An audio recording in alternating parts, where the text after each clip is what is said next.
Okay, welcome back to the channel and to another video on the UP GTI, where today I have possibly picked the windiest day of the year so far. I will overlay a little bit of footage of just how bad this wind is right now.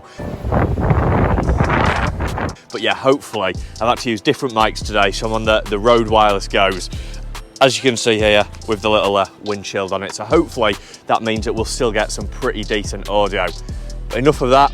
Today is all about the UP GTI. So many of you know that I do absolutely love this car. It is an absolute barrel of laughs to drive. It's really good value for money, but it does have its downfalls, some of which we're going to be covering today. So if you have watched your previous videos, you'll know the last video we did in this car was the Kill All Wipers de-wiper, and we've also got the racing line intake kit on this and the turbo elbow, which makes the car sound absolutely awesome and is obviously one of the pieces of the puzzle that you need to get this car remapped. You need an intake, an exhaust and a remap, and you should be able to pull some fairly decent figures out of it. Okay, so let's talk downfalls on this car, because like I said, it isn't perfect. The two things that it really could do with, or let's say is letting it down from the factory, is one, the tyres.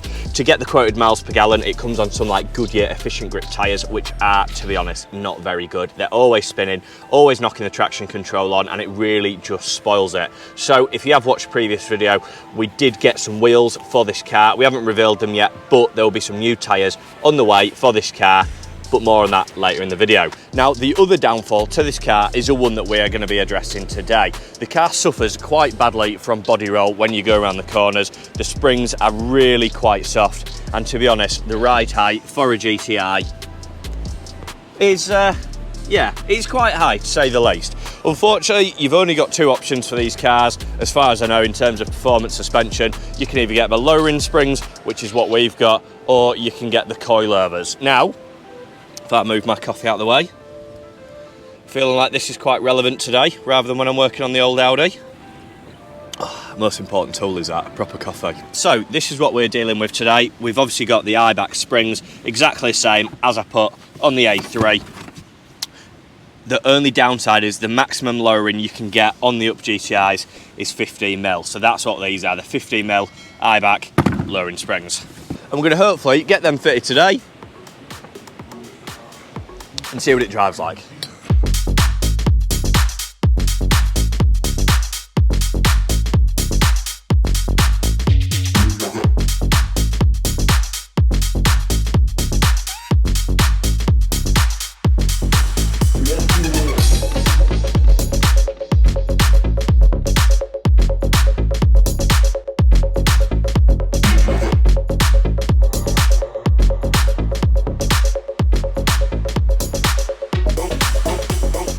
Quick update on where we are. Obviously the car is in the air. We've taken all this rain tray out, taken the wipers off, everything like that. I did have a load of debris down here, so I do recommend you sort of clean that out while you've got it off. And there is a couple of clips up here that you just need to be careful when you're taking that bit of plastic off not to snap. But yeah, that is where we're at. The car is in the air, the wheel is off, and we're ready to start removing the springs. I have just loosened, like you saw, these off already, just with a gun. They came off fairly easy. Make sure you keep that bolt on just so the actual strut doesn't drop through when you loosen it from down there. But yeah, the next things we need to do is effectively start removing some of these cables. We need to take this little drop link off. Obviously there is a special tool called a strut spreader that we need to use in the back of there. That'll basically sort of loosen off the knuckle a bit, and it'll mean that we'll be able to get this whole strut out and hopefully get that spring out. So let's go.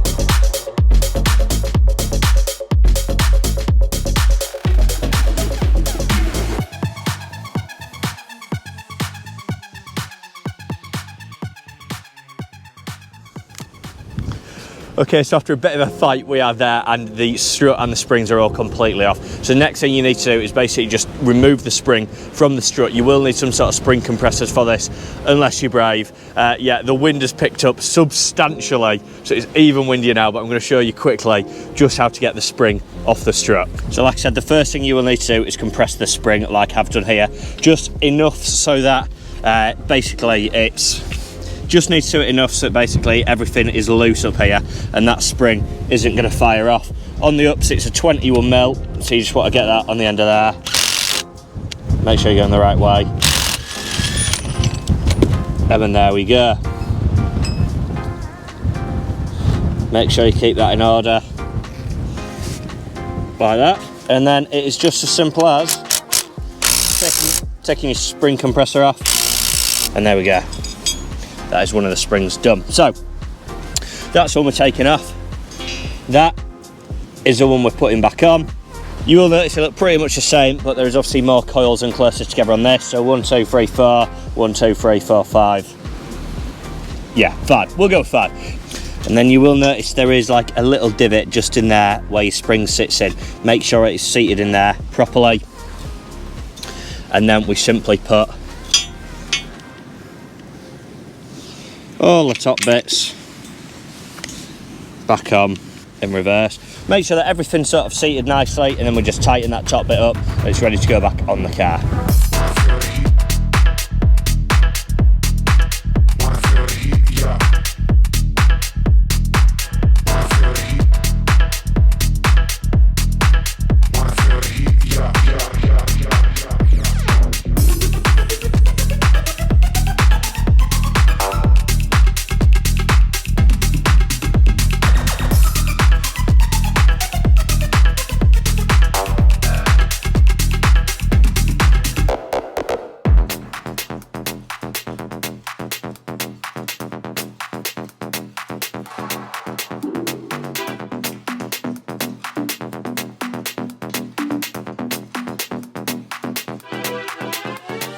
Okay, so there we go, the first corner is done. Now I'm not going to show you the other side, I'll just crack on with that, get through it, and then obviously we can do the rears. It's exactly the same as that side, so hopefully that's enough of a guide to sort of show you what to do really.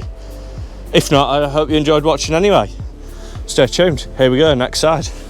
The fronts are now completely on. As you can see, the car is back on the ground, and yeah, looking, to be totally honest, it doesn't look that much different now, but I haven't loosened off the handbrake or anything like that. It's still in gear and everything. So I'm going to crack on with the back ones. The back ones are so much easier. That's why usually people will start on the fronts. The fronts, obviously, you got to take off loads of stuff. The back ones should just be one bolt and we should be on to a winner. So I'm going to crack on with the back ones now, get it back on the ground, take the handbrake off and see if it has made any difference at all. I know these are only 15mm springs, so I'm not expecting the earth, but it'd be nice to see it just that little bit lower, to be totally honest. Let's go on with the back ones.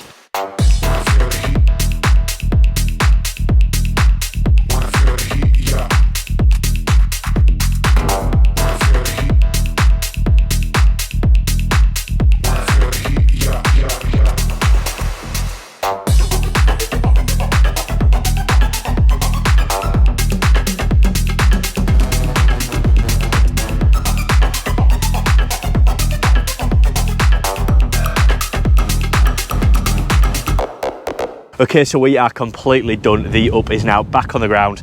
Front and rear is complete, and it is on the Eibach lowering springs eventually. So yeah, hopefully this car will handle much nicer now, bit less body roll and whatnot. What I'm going to do is I'm going to let it settle, and then I'll do like a first drive video, because I know a lot of people are sort of asking about suspension options for the up. This being one of the cheapest, the kit is about £80 off Autodoc. You have got to wait a couple of weeks for it to come, but yeah, 80 quid, which makes it a really sort of cheap handling upgrade. So yeah, I hope you've enjoyed the video. There is more to come on the up. Make sure you are subscribed. Make sure you click thumbs up on this video. Leave a comment what you think or what suspension options that you've gone for on your car. And I'll see you in the next video. Peace.